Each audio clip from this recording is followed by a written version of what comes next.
You have a real gift. I want you to make this place proud. I owe $21,000 tuition due next week.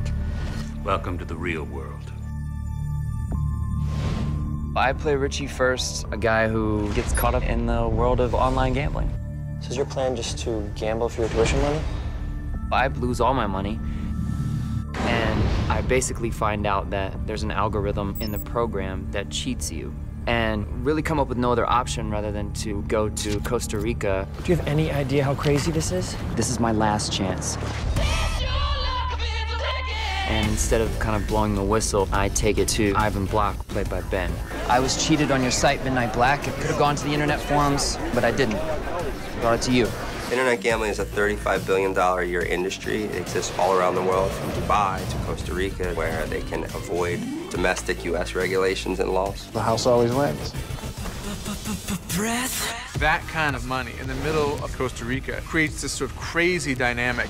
It draws in all these girls and gamblers and hustlers, and he's in the middle of it. So he's capable of being kind of drawn in by this stuff. So there it is. Less, of course, I feel like sticking around and taking a shot at a real business.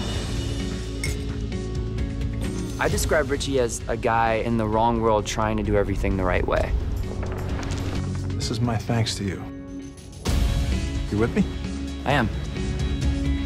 What Block wants to get out of Richie is to manipulate him so that he won't object to some of the things that he sees. What are you gonna do?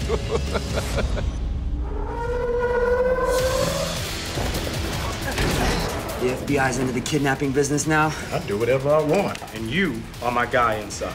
There's a lot of temptations in this life. And the deeper you get into the story, the darker and darker it gets.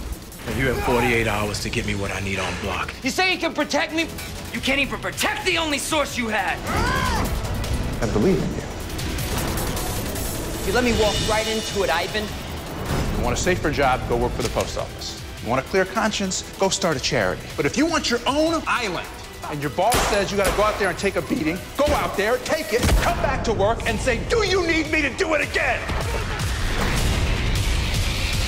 That little voice in the back of your head right now, it's not your conscience. It's fear.